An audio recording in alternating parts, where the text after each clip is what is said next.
إن الحمد لله نحمده ونستعينه ونستغفره ونؤمن به ونتوكل عليه ونعوذ بالله من شرور أنفسنا ومن سيئات أعمالنا من يهده الله فلا مضل له ومن يضلله فلا هادي له أشهد أن لا إله إلا الله وحده لا شريك له وأشهد أن محمدا عبده ورسوله أما بعد فقد قال الله تعالى في القرآن العظيم والفرقان المجيد يا أيها الناس اتقوا ربكم الذي خلقكم من نفس واحدة وخلق منها زوجها وبث منهما رجالا كثيرا ونساء واتقوا الله الذي تساءلون به والأرحام إن الله كان عليكم رقيبا وقال تعالى أيضا يا أيها الذين آمنوا اتقوا الله حق تقاته ولا تموتن إلا وأنتم مسلمون وقال نبينا صلى الله عليه وسلم فإن أصدق الحديث كتاب الله وخير الهدي هدي محمد صلى الله عليه وسلم وشر الأمور محدثاتها وكل محدثة بدعة وكل بدعة ضلالة وكل ضلالة في النار. أعوذ بالله من الشيطان الرجيم. بسم الله الرحمن الرحيم. رب اشرح لي صدري ويسر لي أمري واحلل عقدة من لساني يفقهوا قولي. எல்லா புகழும் நம்மை எல்லாம் படைத்து பரிபாலித்து காத்துக் கொண்டிருக்கும் அல்லாஹ் ஒருவனுக்கு சொந்தமாகட்டும். அல்லாஹ்வுடைய சாந்தியும் சமாதானமும் நபி ஸல்லல்லாஹு அலைஹி வஸல்லம் அவர்கள் மீதும் அவருடைய குடும்பத்தார்கள் மீதும் சஹாபாக்களின் மீதும் இந்த மார்க்கத்திற்காக உழைத்த நல்லவர்கள் மீதும் குறிப்பாக இமாம் மிம்பரில் ஏறுவதற்கு முன்னால் வந்து அமர்ந்து தன்னுடைய பெயர்களை வழக்கமாவுடைய பதிவேட்டில் பதிந்து கொண்ட நம் அனைவரின் மீதும் என்றென்றும் நிலவரலாம். وقال الله تعالى في القرآن ومن يعظم شعائر الله من تقوى القلوب. அன்பார்ந்த அல்லாஹ் நடிகார்களே, சகோதரர்களே, பெரியவர்களே, அல்லாஹ் ரப்புல் ஆலமீன் அவருடைய அருள்மறையாம் திருமறை குர்ஆனில் இறை அச்சமுள்ள உள்ளங்கள் மின் தக்வல்லாஹி குலூப்,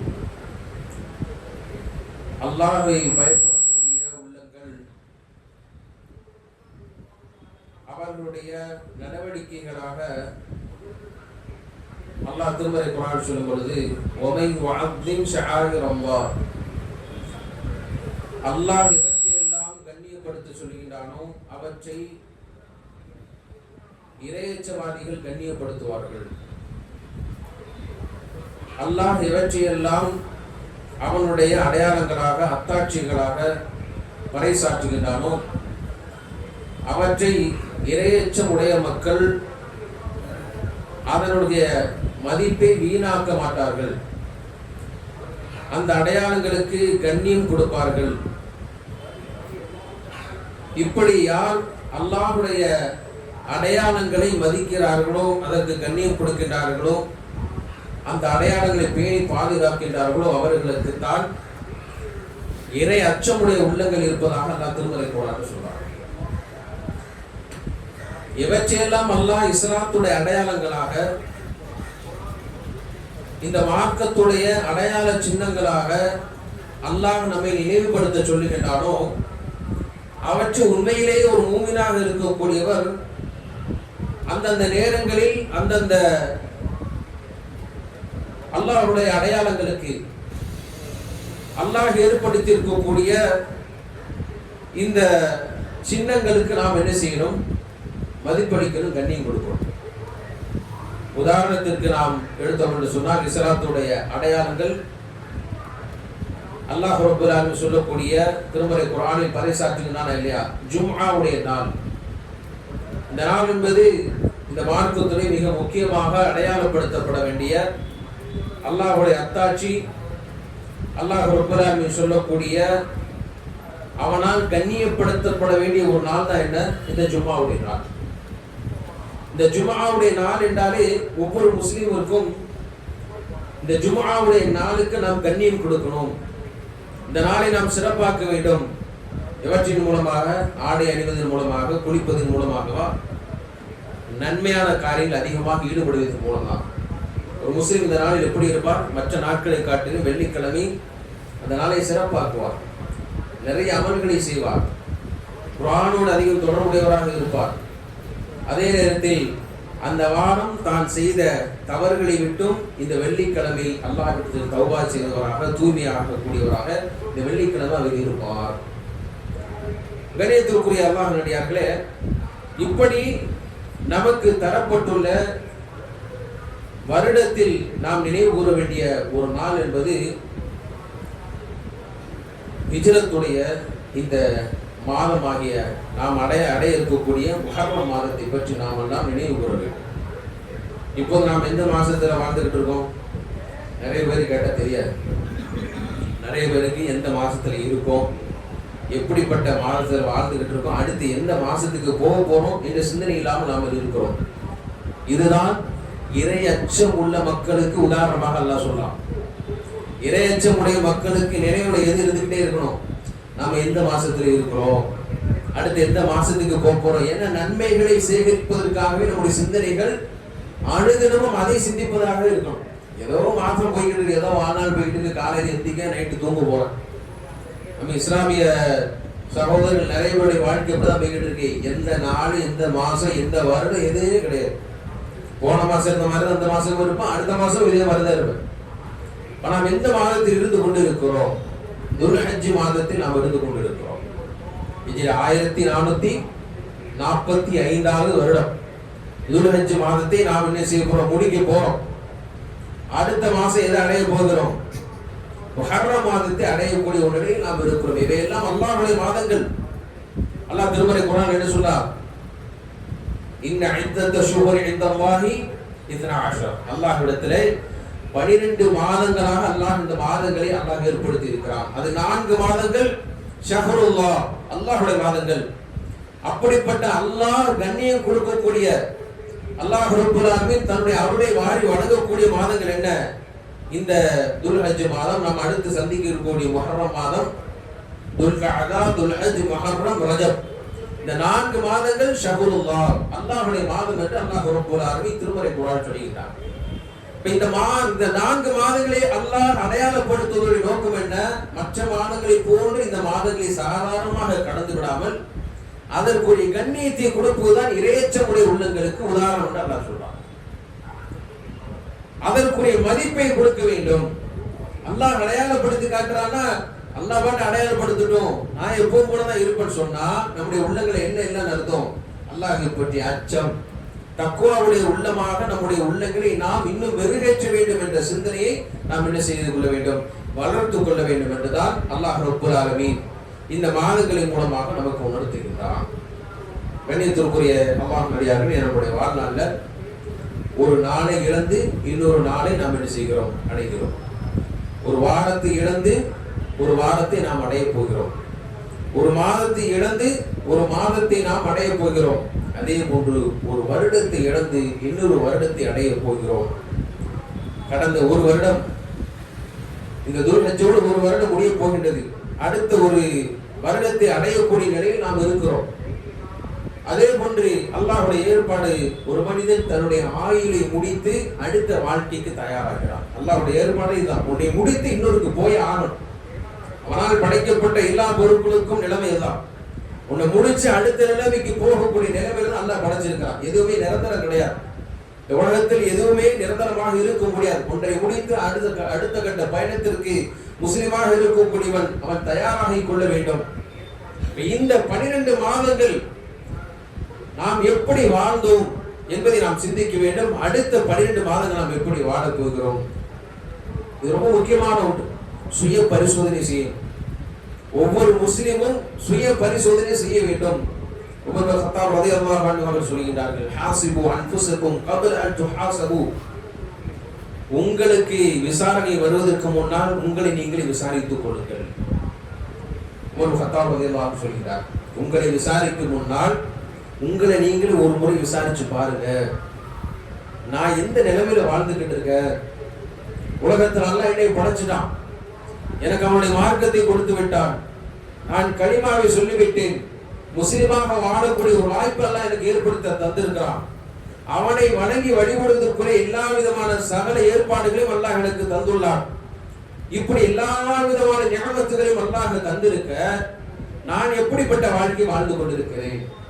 இந்த வாழ்க்கையை வாழ்ந்து உலகத்திலும் மறுமையில் என்னால் ஈடேற்றத்தை பெற முடியுமா? என்னுடைய அடுத்த கட்ட பயணம் கபருடைய வாழ்க்கைக்கு நான் போகிறேன். அப்படிப்பட்ட வாழ்க்கை நிம்மதியான ஒரு வாழ்க்கையாக இருப்பதற்கு ஏற்பாடை நான் உலகத்தில் செய்து கொண்டிருக்கிறேனா? கபரு முடிந்த பிறகு அது நிரந்தரமான வாழ்க்கை அல்ல, அதற்கு பிறகு ஒரு வாழ்க்கை இருக்கிறது, வறுமை வாழ்க்கை. அந்த வறுமை வாழ்க்கைக்கு நான் போகும் பொழுது என்னுடைய இருந்த இரண்டு வாழ்க்கையும் எனக்கு கை கொடுக்குமா? எந்த வாழ்க்கையெல்லாம்? உலக வாழ்க்கையும் மன்னரை வாழ்க்கை, பர்சகுடைய வாழ்க்கையும் எனக்கு அங்கே கை கொடுக்குமா என்பதையெல்லாம் நீங்கள் சிந்தித்து பாருங்கள் என்று உமர் இப்னு கத்தாப் ரலியல்லாஹு அன்ஹு அவர்கள் சொல்லுகிறார்கள். கண்ணியத்திற்குரிய அல்லாஹ் நல்லடியார்களே, யோசிச்சு பாருங்கள். கடந்த வருடம் என்னுடைய தொழுகை எவ்வாறு இருந்தது? ஐங்கால தொழுகை நான் எவ்வாறு தொழுதேன்? அல்லாஹ் ரப்பல் ஆலமீன் கடமையாக்கிய ஐங்கால தொழுகையை நான் எவ்வாறு தொழுதேன்? அவற்றை சரிவர நான் நிறைவேற்றினேனா? அல்லாஹ் திருமறை குர்ஆனில் எல்லா இடங்களிலும் சொல்கிறான், அகீமி ஸலாத், தொழுங்கள் என்ற வார்த்தை அல்லாஹ் பயன்படுத்தல. தொழுங்கள் என்று அல்லாஹ் ரப்பல் ஆலமீன் பொதுவாக அல்லாஹ் சொல்லவில்லை. என்ன சொல்கிறான்? அகீமி ஸலாத், தொழுகையை நிலைநாட்டுங்கள். தொழுகையை நிலைநாட்டுங்கள் என்றால் என்ன அர்த்தம்? அதை சரிவர நிறைவேற்றுங்கள் என்று தான் அல்லாஹ் சொல்றான். தொழுங்க, உங்க பாட்டுக்கு தொழுங்க என்று அல்லாஹ் சொல்லவில்லை. அகீமி ஸலாத் வ ஆத்து ஸகாத், தொழுகையை நிலைநாட்டுங்கள். ஒவ்வொரு தொழுகைக்கு பிறகும் உங்களுடைய வாழ்நாளில் நீங்கள் நாட்களை கடத்த அந்த தொழுகை உங்களை மெருகேற்றக்கூடியதாக இருக்கணும். உண்மையிலே நீங்கள் அல்லாஹ்வை பயந்து அல்லாஹ்வுக்கு முன்னால் இருக்கிறோம் என்று சிந்தனையோடு தொழுதால் அந்த தொழுகை நாட்கள் கடத்த அது உங்களுக்கு இடத்தில் பல பண்புகளை அது மாற்றும், உங்களுடைய பல நடவடிக்கைகளை அது மாற்றும், உங்களை சிறந்த ஒரு மனிதனாக ஆக்கும். எது? உங்களுடைய தொழுகை நல்லா சொல்லுகின்ற. அதாவது தான் நல்லா சொல்லுகின்ற அகீமி ஸலாத், தொழுங்கள். எல்லாரும் தொழுறாங்க, நானும் தொழுறேன், இமாம் தக்பீர் கேட்டா நானும் தொழுறேன் என்ற அடிப்படையில் தொழுதால் உங்களிடத்தில் எந்த ஒரு நடவடிக்கை மாற்றம் வராது. தொழுகை நிலைநாட்டுங்கள், அதற்கு மதிப்பு கொடுங்கள். அல்லாஹ் எவற்றையெல்லாம் இந்த உம்மத்துடைய அடையாளம் என்று சொல்லிக்கிறானோ அதற்கு கண்ணியம் கொடுங்கள். நேரம் ஆயிருச்சு, வாங்க சொல்லியாச்சு, இன்னும் நாம வீட்டில் உட்கார்ந்துகிட்டு இருக்கிறோம். மறுமையுடைய வெற்றிக்கான அழைப்பு வந்து விட்டது என்று நான் வியாபாரத்தில் ஈடுபட்டுக் கொண்டிருக்கிறேன். என்னுடைய இரண்டு வாழ்க்கையை நிர்ணயிக்க போய்கிற அழைப்பு, என்னுடைய பர்சகுடைய மன்னரை வாழ்க்கை, என்னுடைய மறுமை வாழ்க்கை சிறந்ததாக இருப்பதற்கான அழைப்பு வந்தும் அதற்கு நான் காது கொடுக்காமல் நான் உலக மோகத்தில் உலக சிந்தனையில் இருந்து கொண்டிருக்கிறேன். மாற்றம் வர வேண்டும். கடந்த வருடம் போலவே அடுத்த வருடத்தையும் நாம் தொழுகையில் வீணாக்கியவர்களாக இருந்தோம் என்று சொன்னால் நம்முடைய உள்ளங்கள் இறை அச்சத்தை நாம் பெறவில்லை என்று அல்லாஹ் சொல்கிறான். அதே போன்ற நோன்பு, அதே போன்ற ஜக்காத், அதே போன்ற அமல்கள், இன்ன பிற மனித உரிமைகள், என்னுடைய பெற்றோடு நான் எப்படி நடந்து கொண்டேன், என்னுடைய உறவினரோடு நான் எப்படி நடந்து கொண்டேன், என்னுடைய மனைவி மக்களோடு நான் எப்படி நடந்து கொண்டேன், இவற்றையெல்லாம் கடந்த காலத்தை போலவே நான் அடுத்த வருடம் அமைத்துக் கொண்டோம் என்று சொன்னால் நம்முடைய உள்ளங்கள் இறை அச்சத்தை நாம் இன்னும் பெறவில்லை என்றுதான் அல்லாஹ் ரப்பல் சொல்கிறார். வருஷத்துல தொழில் ஆண்டு என்று சொல்வார்கள், பிசினஸ் இயர் என்று சொல்வார்கள். அதாவது ஏப்ரல் டு ஏப்ரல் கணக்கு வழக்கெல்லாம் கொடுக்கணும். எல்லா தொழிலாளிகளும் எல்லா விதமான வியாபாரிகளும் கடந்த ஏப்ரல் இருந்து இந்த ஏப்ரல் வரைக்கும் என்னென்ன லாபம் நஷ்டம் எல்லாத்தையும் கணக்கு பார்ப்பாங்க. சாதாரணமான இந்த உலக வாழ்க்கையில அடுத்த கட்ட வாழ்க்கையை வாழ்வதற்கு 3 நேர உணவு உண்ணுவதற்காகவும் நாம் உடுத்துவதற்காகத்தான் போராடிட்டு இருக்கிறோம். யோசிச்சு பாருங்க, ஓடுறோம், அது சம்பாதிக்க இது சம்பாதிக்க எல்லாம் சம்பாதிக்கிறோம். இதெல்லாம் கடைசியில் எதுலதான் வந்து முடியும்? அதனால தான் நபி ஸல்லல்லாஹு அலைஹி வஸல்லம் சொன்னார்கள், இந்த வாழ்க்கையில் நீ மரணிக்கும் போது உண்டதையும் உடுத்தியதையும் தவிர வேற எதுவுமே இருக்காது.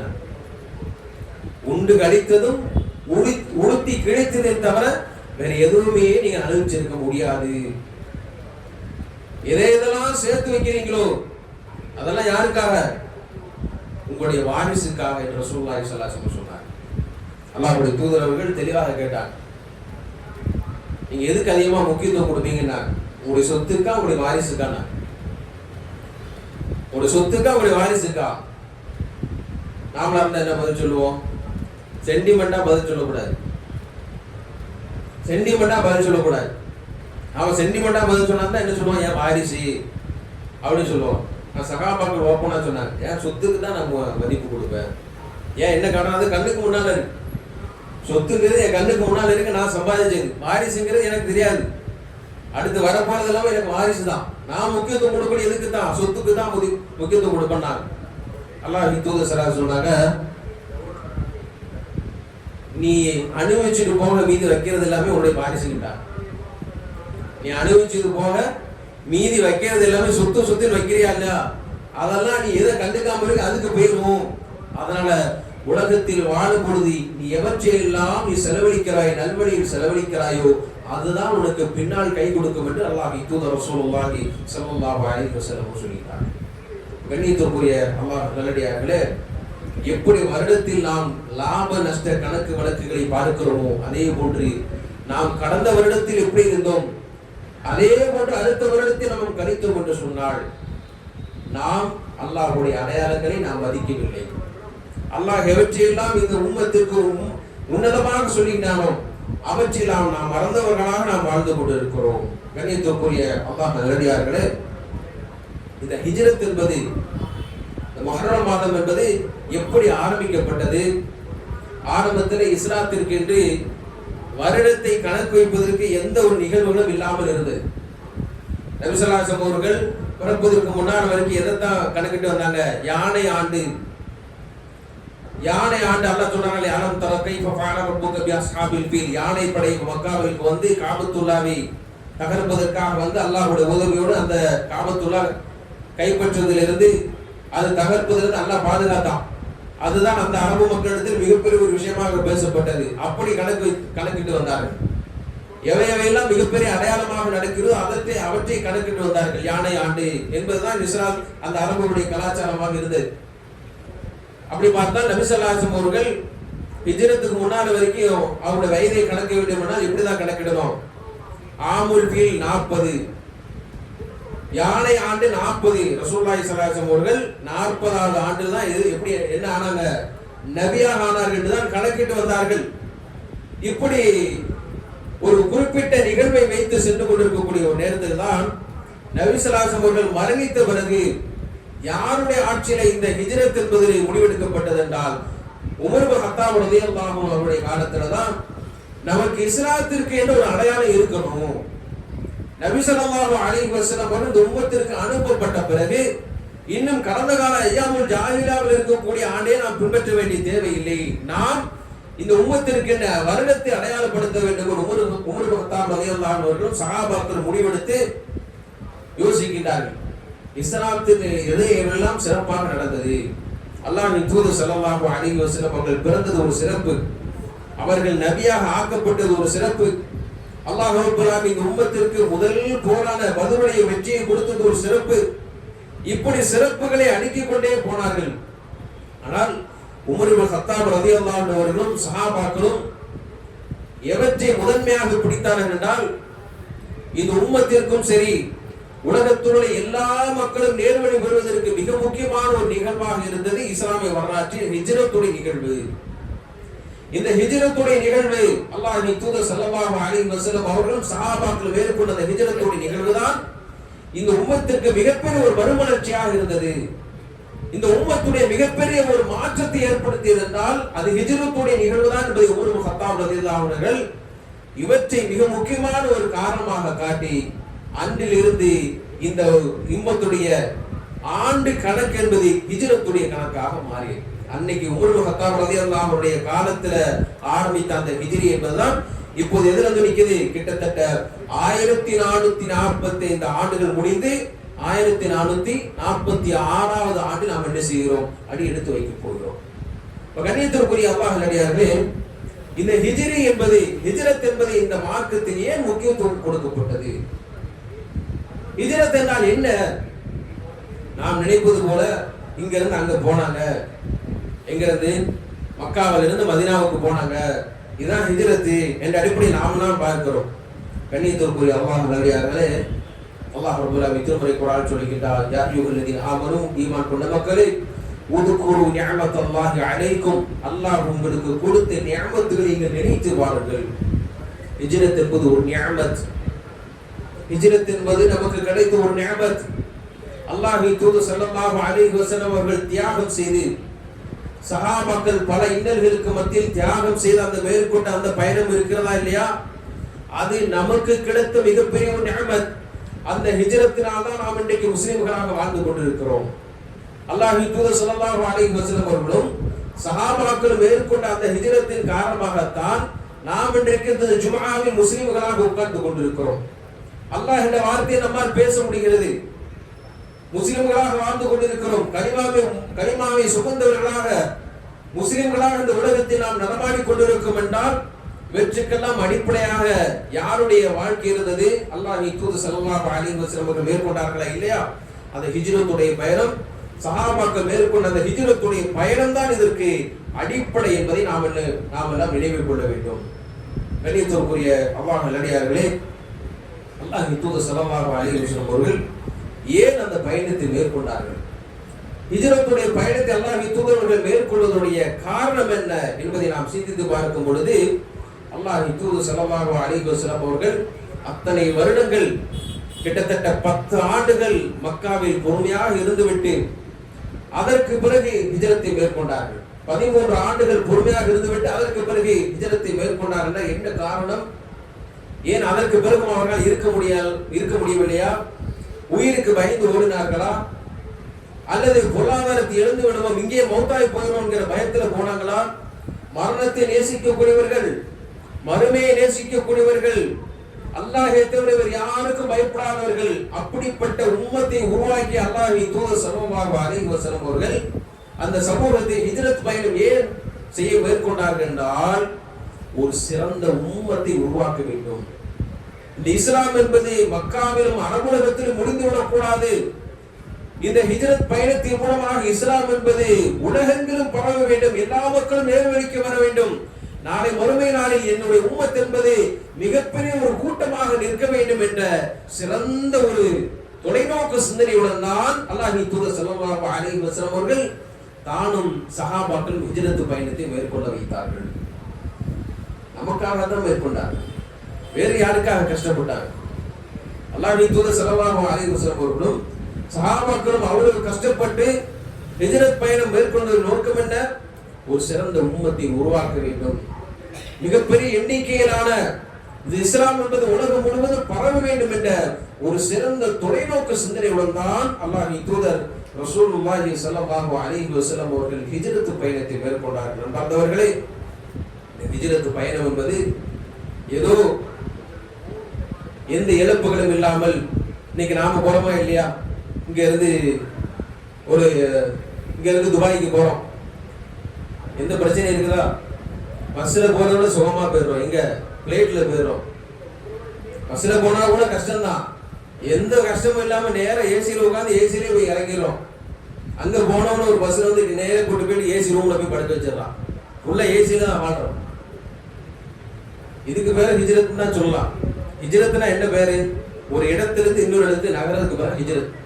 ஆனால் உணர்வு பூர்வமாக ஹிஜ்ரத்தை மேற்கொண்டவர்கள் ரசூலுல்லாஹி ஸல்லல்லாஹு அலைஹி வஸல்லம் சஹாபாக்கள். உண்மையிலேயே அந்த ஹிஜ்ரத், அல்லாஹ்வுடைய தூதர் அவர்களும் சஹாபாக்களும் மேற்கொண்ட ஹிஜ்ரத் என்பது எப்படிப்பட்ட ஹிஜ்ரத் என்று தெரியுமா?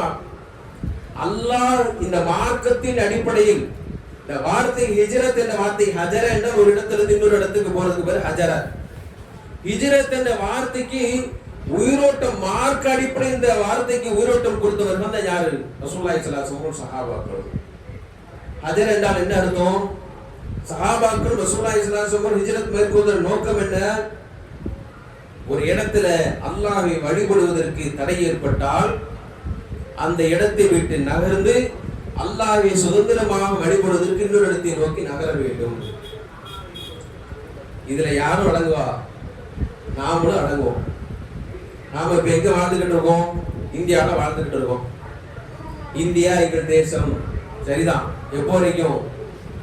அல்லாஹ்வுடைய ஷரீஅத்தை பின்பற்றுவதற்கு சுதந்திரம் இருக்கின்ற வரை, அல்லாஹ்வுடைய ஷரீஅத் சட்டங்களை பேணுகின்ற சுதந்திரம் இருக்கின்ற வரை நாம் எங்க வாழலாம்?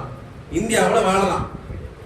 இந்த ஷரீஅத்துகளை பேணுவதற்கு, மார்க்கத்துடைய சட்டத்திட்டங்களை பேணுவதற்கு தடை ஏற்பட்டால் அப்பவும் கண்டு இந்தியா எங்கள் தேசம் சொல்லி நெஞ்சில் குத்திட்டு உட்காரக்கூடாது. என்ன செஞ்சு ஆகணும்? இந்த இடத்தை விட்டு நகர்ந்து வேற இடத்துக்கு போகணும். எப்படிப்பட்ட இடத்துல இருந்து அல்லாஹ்வின் தூதர் ஸல்லல்லாஹு அலைஹி வஸல்லம் பயணத்தை மேற்கொண்டாங்க? கஅபத்துல்லாஹ், அல்லாஹ்வுடைய ஆலயம் இருக்கக்கூடிய புனித பூமியில் இருந்து ரசூலுல்லாஹி ஸல்லல்லாஹு அலைஹி வஸல்லம் பயணத்தை மேற்கொண்டாங்க. இந்தியாவுக்காக பாடுபட்டு இருக்கிறோம், கஷ்டப்பட்டு இருக்கிறோம், சுதந்திரத்திற்காக போராடி இருக்கிறோம், எல்லாம் செஞ்சிருக்கிற இந்த நாட்டுக்காக நம்மளுக்கு உரிமை எல்லாமே உண்டு. ஆனால் நம்முடைய மார்க்கத்தை பேணுவதற்கு தடை ஏற்பட்டால், ஷரியத்துடைய சட்டங்களை பின்பற்றுவதற்கு தடை ஏற்பட்டால், ஒரு முஸ்லிமாக இருக்கக்கூடியவர் என்ன செய்யணும்?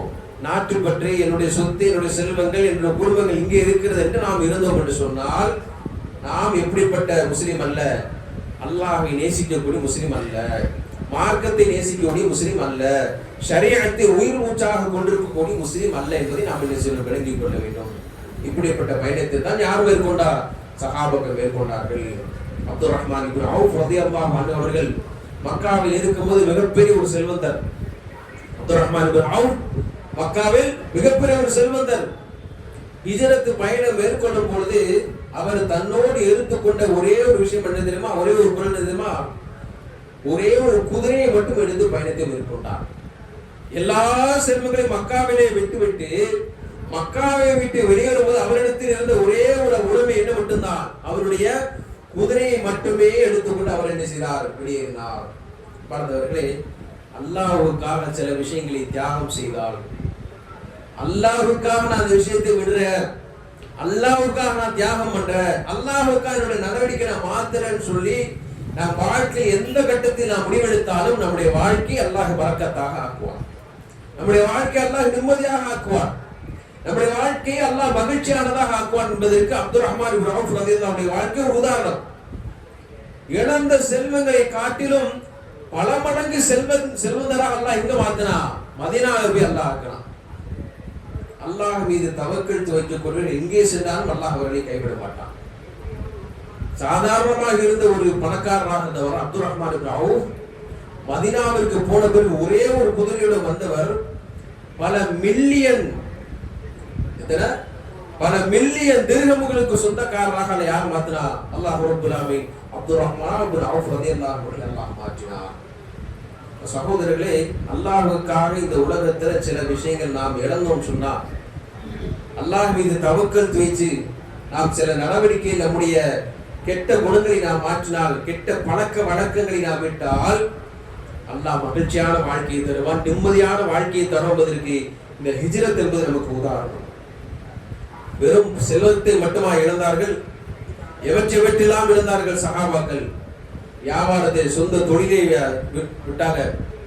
அதே போன்று சில சஹாபி பெண்மணிகள் கணவனை இழந்து ஹிஜ்ரத்தை மேற்கொண்டார்கள்.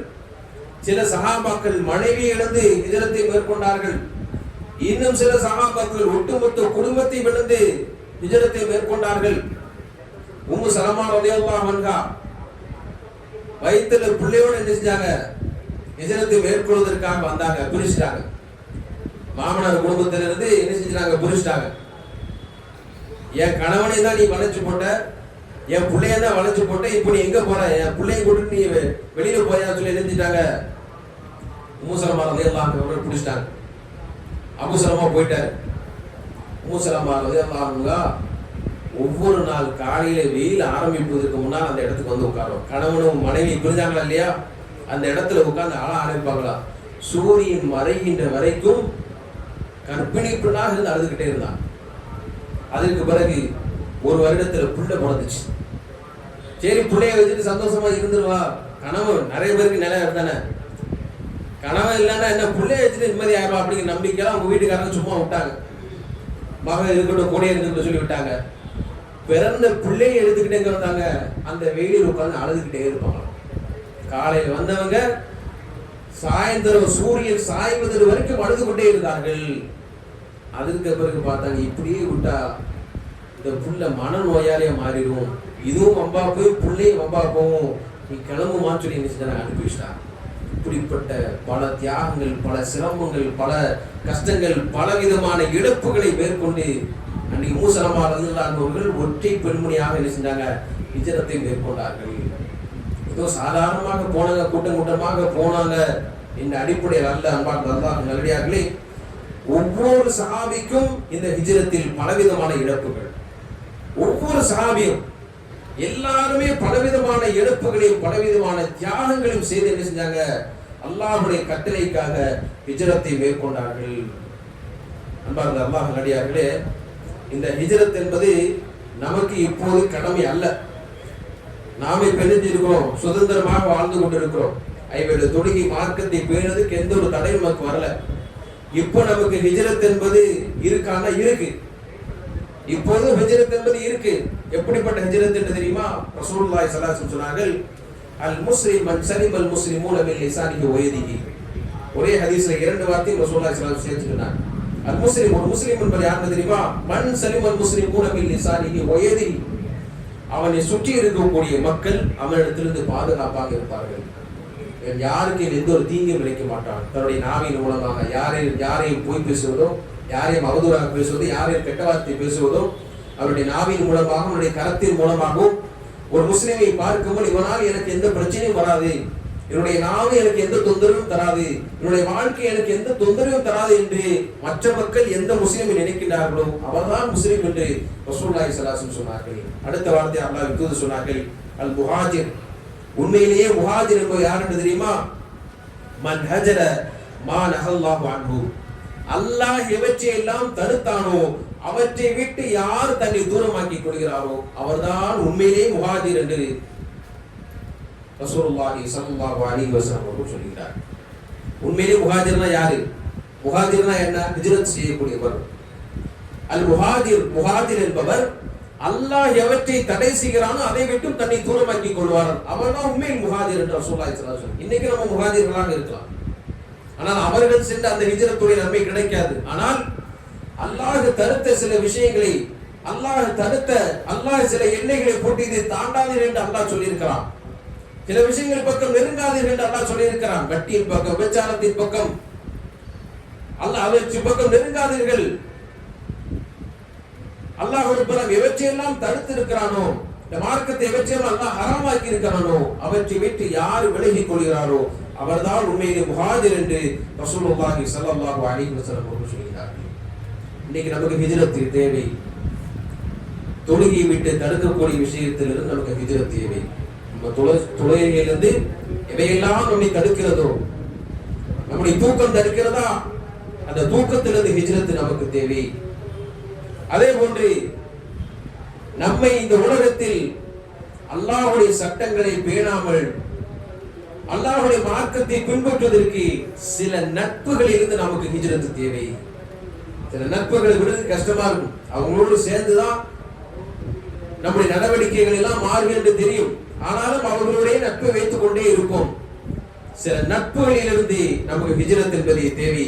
அதே போன்று உலக ஆசையிலிருந்து நமக்கு ஹிஜ்ரத் தேவை. மறுமையை நேசிக்கக்கூடிய, மறுமையை பயப்படக்கூடிய, நம்முடைய அடுத்த கட்ட வாழ்க்கையை நினைத்து பார்க்கக்கூடிய, மறுமைக்கும் வருதக்கூடிய வாழ்க்கை, நம்முடைய மன்னரை வாழ்க்கைக்கும் எவையெல்லாம் தடையாக இருக்கிறதோ, அவற்றை சிந்திப்பதற்கு எவையெல்லாம் தடையாக இருக்கிறதோ அவற்றிலிருந்து ஹிஜ்ரத் நமக்கு தேவை. கண்ணியத்திற்குரிய அல்லாஹ் நல்லடியார்களே, அல்லாஹ் தடுத்துள்ள பார்வைகளில் நமக்கு ஹிஜ்ரத் தேவை. அல்லாஹ் எவற்றையெல்லாம் பார்க்க கூடாது நமக்கு கட்டளையிட்டுள்ளானோ அந்த பார்வைகளில் நமக்கு ஹிஜ்ரத் தேவை. அல்லாஹ் எவற்றையெல்லாம் பேசக்கூடாது என்று சொல்லி இருக்கிறானோ அப்படிப்பட்ட பேச்சுக்களிலிருந்து நமக்கு ஹிஜ்ரத் தேவை. இப்படி ஹிஜ்ரத் என்பது நம்முடைய வாழ்க்கையோடு ஒன்றிணைந்து இருக்க வேண்டிய மிக முக்கியமான ஒரு அம்சம் என்பதை நாம் விளங்கிக் கொள்ள வேண்டும். ஹிஜ்ரத் முடிந்து விட்டது, ஹிஜ்ரத் கடந்துருச்சு, ஹிஜ்ரி வருஷத்துக்கு அந்த பேர் என்று நாம் நினைக்க கூடாது. நம்முடைய வாழ்க்கையோடு ஒன்றிணைந்து இருக்க வேண்டிய ஒரு மிக முக்கியமான ஒரு அம்சமாக ஹிஜ்ரத் இருக்க வேண்டும். ஒருவர் முஹாஜிராகத்தான் வாழ வேண்டும். தன்னுடைய மரணிக்கின்ற வரை ஒருவர் முஹாஜிராகத்தான் இருக்க வேண்டும் என்று ரசூலுல்லாஹி ஸல்லல்லாஹு அலைஹி வஸல்லம் சொன்னார்கள். எப்படிப்பட்ட முஹாஜிராக இருக்க வேண்டும்? அல்லாஹ் எவற்றையெல்லாம் தடை செய்கிறானோ அப்படிப்பட்ட ஹராமான காரியங்களிலிருந்து, தடுக்கப்பட்ட காரியங்களிலிருந்து தன்னுடைய வாழ்க்கை முழுவதும் ஒருவர் போராடுகிறார் என்றால் அவர்தான் உண்மையிலேயே முஹாஜிர் என்று ரசூலுல்லாஹி ஸல்லல்லாஹு அலைஹி வஸல்லம் சொல்லிட்டார்கள். அப்படிப்பட்ட அல்லாஹ் தடுத்துள்ள வேடிகளை விட்டும், அல்லாஹ் எவற்றையெல்லாம் நமக்கு ஹராமாக்கி இருக்கிறானோ இந்த உம்மத்தில் செய்யக்கூடாத காரியங்கள் என்று அல்லாஹ் திருமறை குர்ஆனில் எவற்றையெல்லாம் பட்டியலிட்டுள்ளானோ அது போன்ற காரியங்களை விலகிக் கொள்ளி உண்மையான முஹாஜிர்களாக வாழ்ந்து உண்மையான முஹாஜிர்களாகவே இருந்து மரணிப்பதற்கு அல்லாஹ் நம் அனைவருக்கும் அருள் செய்வாக பிரார்த்தித்தவனாக ஜும்மாவுடைய முதல் குத்துபாக நிறைவு செய்வோம்.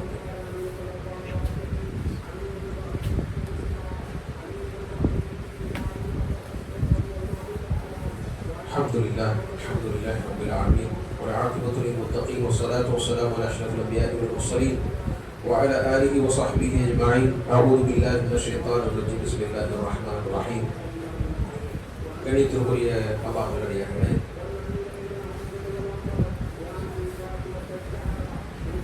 முஹர்ரம் மாதத்தை அடையக்கூடிய நாம் அல்லாஹ்விடத்தில் அதிகம் நாம் பிரார்த்தனை செய்யக்கூடியவர்களாக இருக்க வேண்டும். ஏனென்றால் இந்த மாதம் ஷஹ்ருல்லாஹ், அல்லாஹ்வுடைய மாதமாக இருக்கிறது. இந்த முஹர்ரம் மாதத்தில் உண்மையிலேயே நாம் அல்லாஹ்விடத்தில் எவற்றை நாம் கேட்கிறோமோ அது போன்று நம்முடைய வாழ்க்கை அல்லாஹ் நமக்கு அமைத்து தருவார். இன்னமல் அஅமாலு பின்னிய்யாத், ரசூலுல்லாஹி ஸல்லல்லாஹு அலைஹி வஸல்லம் சொல்கிறார்கள், உங்களுடைய செயல்பாடுகள் எல்லாம் உங்களுடைய எண்ணங்களை பொறுத்துத்தான் அமையும். உங்களுடைய எண்ணங்களில் எவற்றையெல்லாம் நீங்கள் துஆக்களாக வைத்திருக்கிறீர்களோ அது போன்றுதான் உங்களுடைய செயல்பாடுகள் நல்லா ஆக்குவார். எல்லாமே துஆ தான், துஆல தான் எல்லாமே இருக்கு. அல்லாஹ்வின் தூதர் ஸல்லல்லாஹு அலைஹி வஸல்லம் சொன்னார்களே இல்லையா, அத்துஆஉ சிலாஹுல் முஸ்லிம், ஒரு முஸ்லிமுடைய மிகச் சிறந்த ஒரு ஆயுதம் என்பது துஆ தான். உங்களுடைய வாழ்க்கையில் நீங்க சரியாக தொழணும்னு நீங்க நினைச்சா மட்டும் போதாது, அதற்கு என்ன செய்யணும்? அல்லாஹ்விடத்தில் துஆ செய்யணும். ரப்பி ஜஅல்னி முகீமஸ் ஸலாத் வ மின் துர்ரிய்யதி. நபி இப்ராஹிம் அலைஹிஸ்ஸலாம் அவர்கள் கேட்ட ஒரு மிகச்சிறந்த ஒரு துஆ, ரப்பி ஜஅல்னி முகீமஸ் ஸலாத், யா அல்லாஹ் தொழுகையை நிலைநாட்டுபவனாக என்னையும் என்னுடைய குடும்பத்தாரையும் ஆக்குவாயாக. நம்மை விட சிறந்தவர்கள் நபிமார்கள், அவர்கள் துஆ செஞ்சிருக்கிறார். நான் உன்னை தொடக்கூடியவனாக இருக்க வேண்டும் யா அல்லாஹ் என்று துஆ செய்திருக்கிறார்கள். நாம் எப்படி துஆ செய்திருக்கிறோம்? கடந்த ஆண்டை போலவே இந்த ஆண்டையும் இருந்தோம் என்றால் எந்த ஒரு பலனும் இல்லை. இந்த வருடத்திலும் இன்ஷா அல்லாஹ் யா அல்லாஹ் நான் தொழுகையை சரிவர நிறைவேற்றக்கூடியவனாகவும், அதே போன்று எவற்றையெல்லாம் நீ கருத்து இருக்கிறாய் அது போன்ற ஹராமான செயல்களை செய்யக்கூடிய சூழ்நிலையிலிருந்து என்னை மாற்றுவாயாக. அதன் பக்கம் நெருங்க முடியாத அளவுக்கு என்னுடைய சிந்தனைகளை நீ சீர்படுத்துவாயாக. இப்படி நாம் துஆ செய்யும் பொழுது அல்லாஹ் என்ன செய்வார்? நம்முடைய வாழ்க்கை அல்லாஹ் மாற்றி தருவார். கெட்ட எண்ணங்கள், கெட்ட குணங்கள், கோபம், கஞ்சத்தனம், பொய், அதே போன்று ஹராமான பழக்க வழக்கங்கள், பீடி, சிகரெட், இது போன்ற பழக்க வழக்கங்கள், போதை பழக்க வழக்கத்திற்கு அடிமையாக இருக்கக்கூடியவர்கள், நம்முடைய குடும்பத்தால் இருக்கக்கூடியவர்களுக்கு நாம் இவற்றெல்லாம் சொல்லக்கூடிய இடத்தில் இருந்து கொண்டு நாமே இது போன்ற காரியங்களை வழக்கமாக நான் செய்ய மாட்டேன், என்னைக்காவது ஒரு நாள் அல்லாஹ்விடத்தில் எல்லாம் நாளை மறுமையில் கொண்டு வரப்படும். நம்முடைய வாழ்க்கையில் செய்யக்கூடிய அல்லாஹ் தடுத்துள்ள காரியங்கள் நாம் மூழ்கினோம் என்றால் எல்லா பழக்க வழக்கங்களும் நாளை மறுமையில் அல்லாஹ் ரப்புல் ஆலமீன் விசாரிப்பார். ஆகவே இந்த முஹர்ரம் மாதம் என்பது அல்லாஹ்வுடைய சிறப்புக்குரிய மாதம். இந்த மாதத்தை குறித்து ரசூலுல்லாஹி ஸல்லல்லாஹு அலைஹி வஸல்லம் அவர்கள் மேலும் சில செய்திகள் சொல்கிறார்கள்.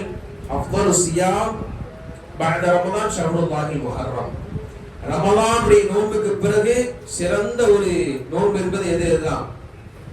இந்த முஹர்ரம் மாதத்தில் நோன்பு நோக்கக்கூடிய ஆஷுராவுடைய நோன்பு என்று ரசூலுல்லாஹி ஸல்லல்லாஹு அலைஹி வஸல்லம் சொல்கிறார். ஆஷுராவுடைய நோன்பு என்பது இந்த உம்மத்துடைய மிகச்சிறந்த ஒரு நோன்பு என்று அல்லாஹ்வின் தூதர் ஸல்லல்லாஹு அலைஹி வஸல்லம் சொன்னார்கள். யார் ஆஷுராவுடைய நோன்பை வைக்கிறாரோ கடந்த ஒரு வருடத்துடைய பாவம் அவருக்கு மன்னிக்கப்படும். ஆஷுராவுடைய நோன்பு என்பது 2 நோன்புகள். தாசுஆ என்று சொல்லக்கூடிய 9வது நாளும் 10வது நாளையும் சேர்த்து நோன்பை வைக்குமாறு நபி ஸல்லல்லாஹு அலைஹி வஸல்லம் இந்த உம்மத்திற்கு கட்டளையிட்டார்கள்.